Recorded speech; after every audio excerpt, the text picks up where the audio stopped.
Muito obrigado a todos que estão aí assistindo esse vídeo. Eu sou o Wilson Marques. Uma filosofia instantânea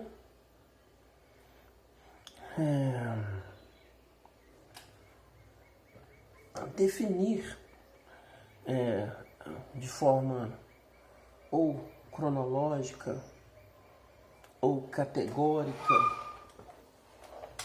Normalmente é um pouco difícil, as definições normalmente são um pouco difíceis, né? Nós vamos hoje, nós estamos aí na narrativa de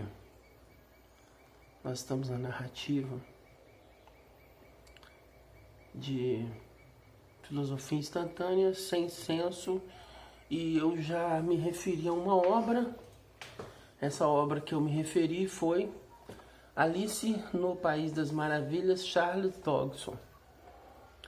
Se necessário, se tiver aí mais de 1000 pessoas pedindo para eu poder explicar novamente, porque essa obra não é tão somente infantil.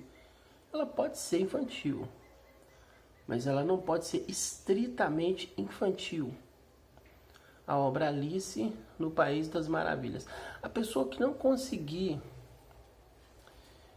entender que Alice no País das Maravilhas não é uma obra infantil, essa pessoa é caracterizada por Immanuel Kant de menor. Ou caracterizada por Sócrates por uma alma de prata ou uma alma de bronze, que seria uma segunda ou uma terceira classificação. E como eu citei Sócrates, eu vou ter que citar Rivail, Hippolyte Léon Denisard Rivail. Esse eu não vou citar a obra. Quem quiser fazer uma pesquisa, eu vou lembrar também que tudo que eu falo aqui, eu não faço pesquisa.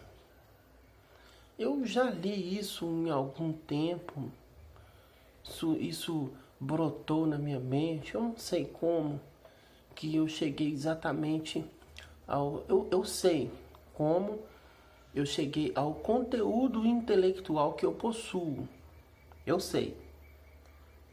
Mas eu narrar isso, eu teria que narrar primeiro o capítulo 10 de Agostinho, que seria exatamente a definição de tempo. Capítulo 10 o livro 10 da obra Confissões de Agostinho. Ele está falando sobre tempo. Henri Bergson escreveu um livro chamado Matéria e Memória. Aí seria interessante. E eu poderia citar a Genealogia da Moral de Friedrich Nietzsche.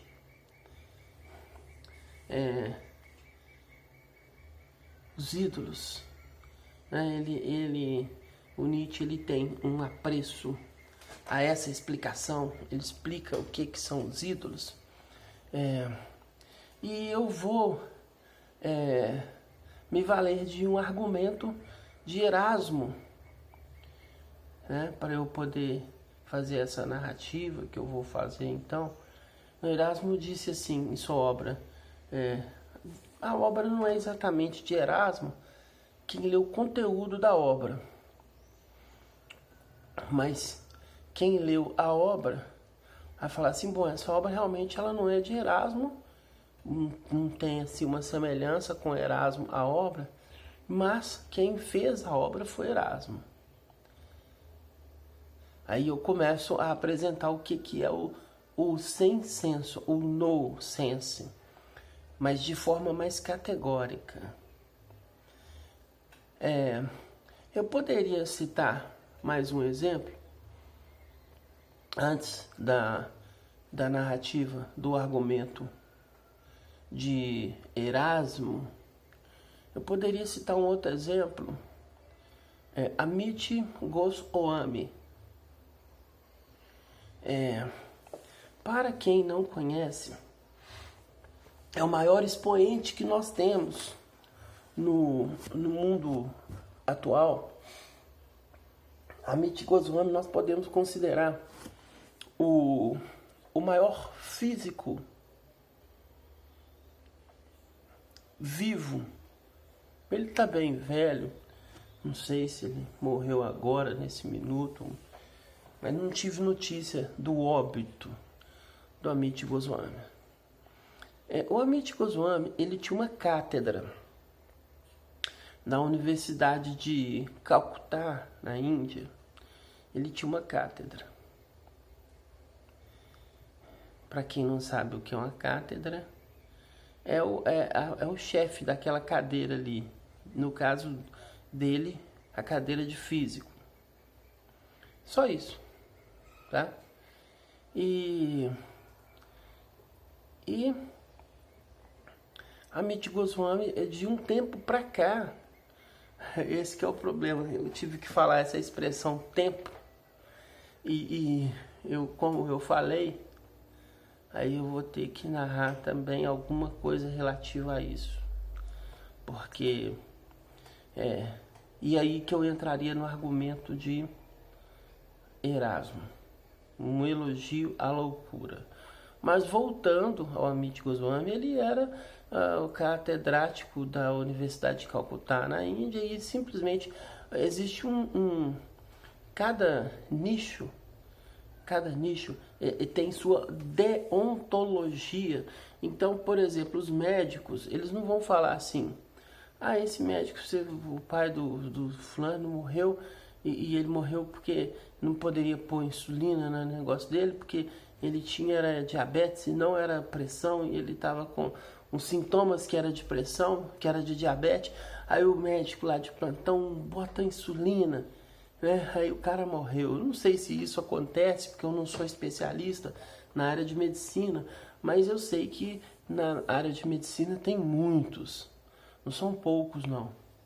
Esses, uma hora eu ainda vou falar sobre esses, porque esses são grandes sofistas. O sofista é aquele que afirma alguma coisa ser real sem ter um fundamento. Esse é sofista, né? Então, eu não tenho que ser rápido porque o tempo... Então, aí eu vou ter que explicar o tempo, não vai dar tempo aqui nesse vídeo para eu poder explicar o tempo. Mas aí, Amit Goswami, ele foi retirado da Corporação de Física Mundial. Tem os representantes da Física Mundial, como o Niels Bohr. Ele deixou um acordo aí que era assim, proibindo a física de estudar fenômenos, proibindo a física de estudar causas. Ele obrigou aí o físico a estudar somente fenômenos. E esse é o motivo que Amit Goswami, ele foi desclassificado, foi retirado eu não posso dar aula de física. Eu não posso porque eu não tenho um papel chamado diploma.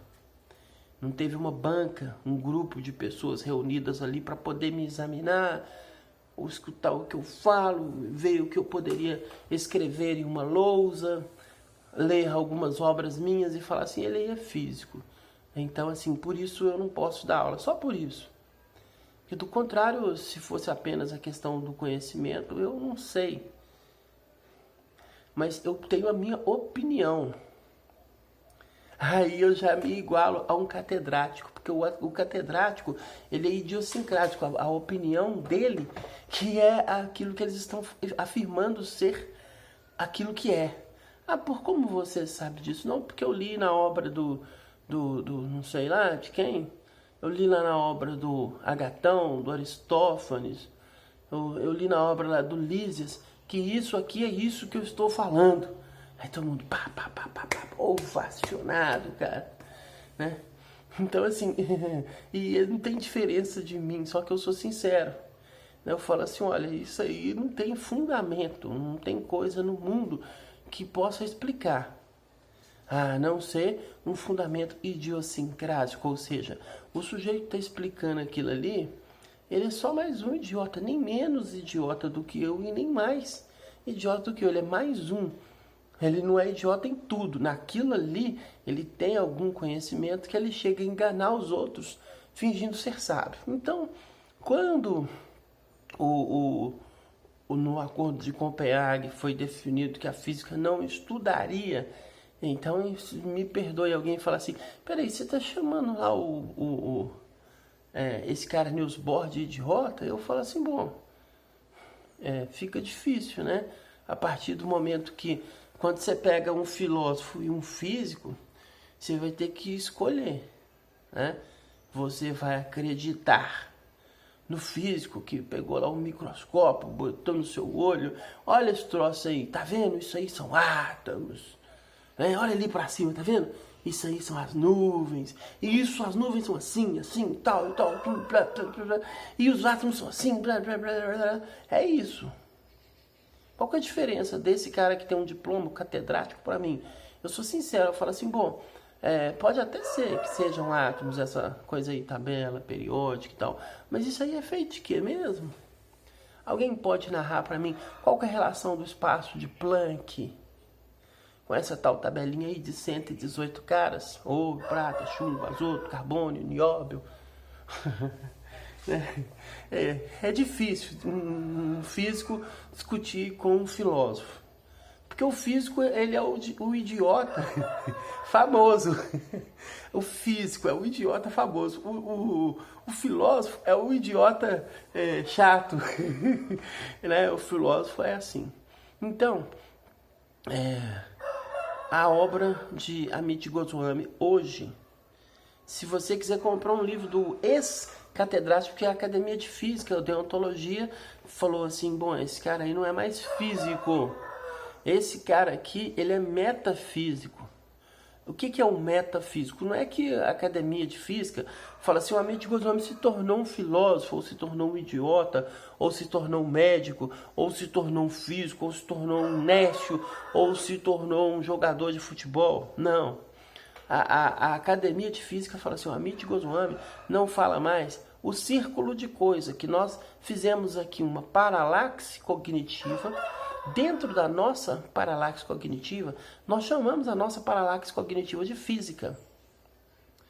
Ou seja, nós blindamos aí um grupo de elementos, de assuntos, e dentro desse grupo aqui, quem dominar e souber repetir o que está aqui, o Amit Goswami sabe tudo que está aqui.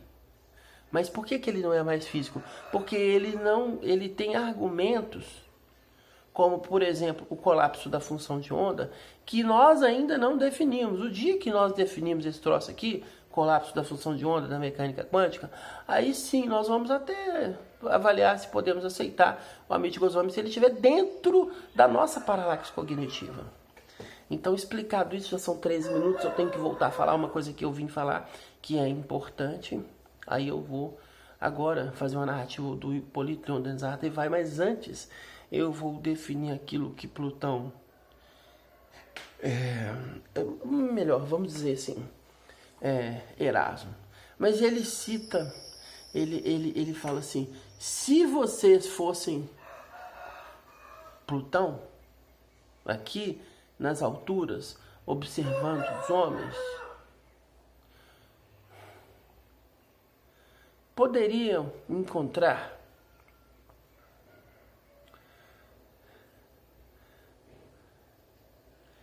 poderiam perceber que, como mosquitos, moscas, vocês veem formigas, nada mais é do que o que vocês chamam aí de humanos. Aí nós temos as profundezas, porque Plutão, ele é o deus das profundezas. Então ele tem um argumento assim formidável, que se você aí for advogado, você pode utilizar meus argumentos, não tem problema, eu não cobro como Sócrates. para fazer isso aqui, porque isso aqui é amor, eu gosto de fazer isso aqui. Mas você poderia falar assim, vamos supor eu em uma audiência, ou você poderia instruir o seu cliente a falar assim, ó, nós vamos tentar colocar você no artigo aqui F21 da CID-10, transtorno esquizotípico da personalidade. Tem aí um acordo deontológico de medicina, e dentro desse acordo, se nós conseguirmos aí, eu tenho um psiquiatra amigo meu, e nós vamos enquadrar você no transtorno esquizotípico da personalidade, então nós vamos conseguir para você um atestado médico de insanidade, e aí você vai se livrar da sua pena, você entendeu? Eu vou cobrar de você 870 mil, só isso, para você ficar tranquilo. Aí o cara fala assim, não, eu sou o ministro. Eu sei, por isso que eu vou cobrar de você. Você falou 870 mil, eu vou arbitrar aqui o valor em 870 mil, então tá, eu vou sair tranquilo. Vai, você é o ministro, você esqueceu. Aí ele fala assim, ela tá lá é a vez dele falar e tal, o júri, a plateia, ele fala assim, bom, eu gostaria de narrar aqui como eu vou me valer dos meus argumentos para eu poder sair daqui disso, que alguém aí tá falando aí que eu fiz aí, roubei, fiz uma fraude, né? Fiz um desvio, porque não é roubo, né? Apenas um desvio. É um dinheiro que era público, então assim, sendo ele público, eu tenho direito a esse dinheiro porque eu sou povo também, né? Então eu desviei um valor aí que as pessoas aí estão afirmando que eu desviei um valor de, eu nem sei quanto não lembro, mas são alguns milhões, pouca coisa. Mas está falando aí que não chegou a bilhão, eu desviei, está falando aí que eu desviei. Mas eu tenho um problema, que eu não lembro desse acontecimento. Agora, se eu tenho o direito de poder expor os meus argumentos, e eu poderia lembrar aqui, senhores, eu lembro de coisas aqui, de cada um desses aí que estão. Por exemplo, eu não posso agora me referir ao nosso meritíssimo juiz, porque se eu fosse... Mas imagine, se eu falasse aqui agora o que o nosso meritíssimo senhor juiz fez na data do dia 17 de março de 2015, que eu lembro, eu estava com ele é meu amigo, esse juiz aí, porque eu conheci no decorrer da vida, né? Agora, eu poderia lembrar também o que o excelentíssimo promotor aí fez no dia... Se quiser, eu posso até narrar aqui agora, se é válido como para eu... Não. Por quê? Porque ele já tinha coisas ali que se ele falasse, aquele juiz ali sairia preso, o promotor sairia preso. Me perdoe, mas eu me empolgo. Me perdoe, eu me empolgo. Mas eu ainda não falei o principal, e eu vou falar agora. Eu vou ter que ir direto para a obra de Hippolyte Léon Denis Artevay. Eu não vou citar qual obra, mas ele faz uma classificação. É natural as pessoas classificarem os seres humanos. Inclusive é natural as pessoas terem uma religião. Ontem um amigo, feliz ano novo, eu falei assim, olha amigo, eu vou te agradecer, mas eu não comemoro porque eu não sou politeísta. E eu comentando com a minha esposa, ela, amor, ele é ocupado, ele não tem tempo para ficar avaliando, apreciando cada expressão aí que você... Minha esposa não fala assim, é claro, ela não é filósofa, né? Mas ele falou, foi isso, ele não tem tempo para apreciar os meus comentários. Realmente ele não falou nada. E ele, de vez em quando, não, que agora eu tô indo pra igreja e tal, não sei o quê. Né? Aí eu pensei assim, eu vou pôr essa nesse cara pra ele não falar mais essa palavra igreja comigo, mas eu acho que ele vai medir quando ele for falar essa palavra igreja comigo. Porque eu chamei ele de politeísta. Amigo, obrigado, mas eu não comemoro porque eu não sou politeísta. Mas eu tenho que, agora, a explicação que eu teria que dar de Revival, então ele faz uma categorização. Ele chama de espíritos. Espíritos. Palavra complexa, né? Espíritos. Impuros, levianos, pseudo-sábios, neutros, batedor e perturbador, benévolo, sábio, de sabedoria, superior, puro. Que já vamos direto, ele disse que o único que nós já conhecemos aqui, humano, que nós poderíamos classificar, foi o Jesus. Esse é puro. Se alguém aí tem uma dúvida, anda aí em cima do mar para eu ver. Entendeu? Agora vai lá e manda o cara bater um prego nas suas mãos e nos seus pés, pede para Deus perdoar ele, né? Não precisamos entrar em detalhe.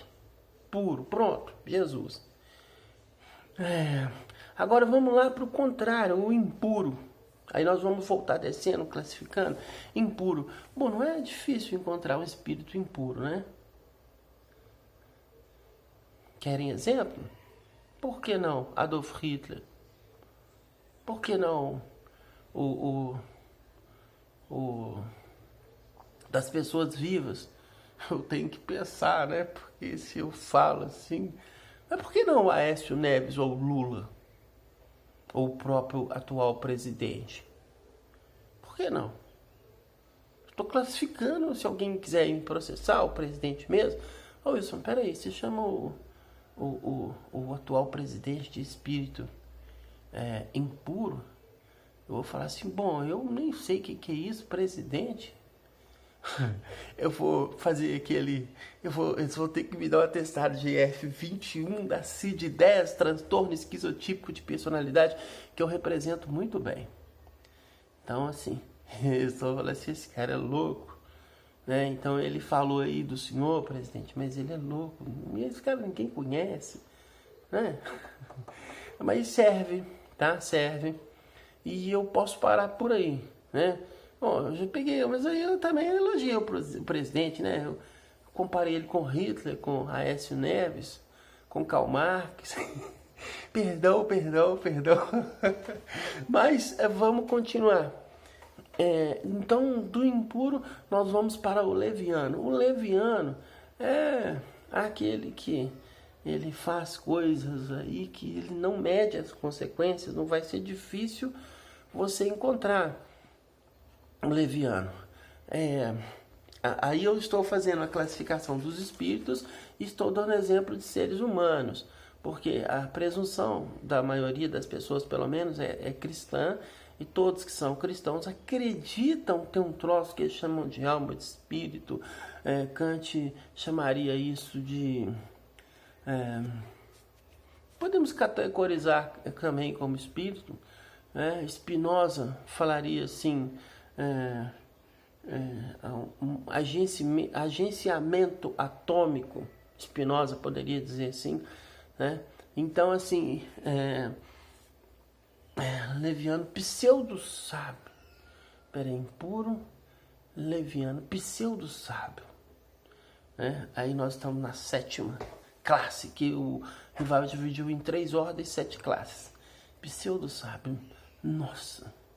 O pseudo-sábio, eu gastaria no mínimo meia hora para explicar esse. Mas não é difícil eu dar exemplo. O pastor de Macedo, né? É o seu professor de ética, entendeu? Por quê?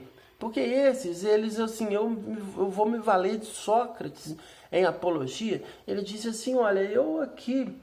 Realmente eu tenho que me defender. Eles estão aí colocando aí um processo em mim, um tal aí, um palhaço aí, Mileto, um Aristófanes, um sujeito aí, né? Mas então, eu vou me defender aqui e por que me chamam de sábio? Porque eu decidi, Querofontes, ele foi a oráculo, a pitonisa, disse que dos mais sábios entre os homens, eu sou. E assim, eu pensei assim, eu vou ter que provar para pitonisa que ela está errada. Delfos era famoso, o oráculo de Delfos, porque era famoso por personalidades, rainhas, reis, pessoas famosas da época, né? Dizem que a Rainha Elizabeth foi o oráculo de Delfos. Brincadeira, nossa, eu tô só falando aqui das personalidades lá em cima, mas eles vão me chamar de doido mesmo, então eu não vou receber processo, tá tranquilo. Então, eu decidi provar para Querofontes, que é meu amigo, que ele está errado. E eu decidi conversar com esses aí. Eu perguntei assim, Hípias, que fazes? Hípias, Sócrates, eu vou falar ali sobre não sei o que lá, o que é uma bela, sei lá, eu vou falar sobre tal coisa. Então você sabe o que é a beleza, porque você vai falar em tal coisa, está relacionada à beleza. E assim, e o que é a beleza? É uma bela jovem. Ele, bom. Mas e uma panela bela? Seria bela, Hípias? Bom, só que uma panela bela seria bela. E um cavalo belo seria belo, Hípias? Sim, Sócrates, mas você não está querendo comparar uma panela, um cavalo com uma bela jovem. Uma bela virgem. Uma ninfeta. Não, mas diante de um deus, essa ninfeta, ela não seria bela. Sim, Sócrates, não seria bela. Olha, Hípias, mas então você precisa de me explicar. Você diz que sabe o que é a beleza. Mas você, há alguns instantes, havia falado aí que era uma bela jovem. Agora você já está falando que ela é feia. Nísias, eu preciso de uma explicação melhor da beleza. Nossa, meu WhatsApp aqui tocou, Sócrates. Espera aí que eu vou ali. Não, pera aí que o ministro está me chamando aqui, o ministro da Justiça. Eu vou ali conversar rapidão, eu volto aí, pera aí, Sócrates. Foi embora, Hípias. Passou uma vergonha, né? E assim foi, Sócrates saiu andando. E ele falou com todos que eram chamados de sábios da época. É o que vai acontecer com qualquer sábio que vier. Esses aí que tem diploma, já vieram muitos, né? Em grupos de Telegram, de WhatsApp. O Bob Navarro mesmo, ele teve medo. Ele tem mais de 5.000 pessoas que o seguem lá, o movimento dele, né? E ele teve medo de falar comigo. Então, já citei, o pseudo-sábio neutro é aquele que ele não tá nem aí, né? Tô nem aí. Mas você é qual religião? Católico. O que é católico? Não sei lá, mas dizem que todo mundo aí fala isso, então eu sou também. Então, impuro, leviano, pseudo-sábio, neutro, batedor e perturbador é fácil. Batedor e perturbador é o cara que toma a sua carteira, né? O cara que traz perturbação é aquele cara do som. Não sei o que, menina, eu enfiei nela não sei o que. Isso é a música dos jovens, né? Esse é o batedor, perturbador. Vai me dizer que quando você está lá de manhã, 6 horas, como hoje às 5 fui fazer minha caminhada, aí tinha lá, mas aí eles falam assim, não, é porque é dia de ano. Aí eu pego assim, não, é interessante, né? Tem dia aí que ele é de onde? Porque esse é de ano e os outros, eles são de quê? Mas então, o batedor e perturbador, agora nós vamos para a categoria benévolo. São os primeiros bonzinhos, Benévolo, vamos para sábio. Sábio, aí eles falam que sou eu, né? É o cara que sabe explicar as coisas. De sabedoria, aí são as coisas que eu estou explicando. Por exemplo, eu explico o Hélio Couto, eu explico Sócrates, eu explico Platão, Aristóteles, né? Eu explico o próprio Cristo, eu explico, né? Então esses são de sabedoria, esses que eu explico, né? Superior, aí já Chico Xavier, né? E puro é o Cristo. Pronto, expliquei as categorias, porque normalmente as pessoas explicam as categorias humanas e não explicam as categorias anímicas dos seres humanos. Filosofia Instantânea, Wilson Marques, muito obrigado a todos.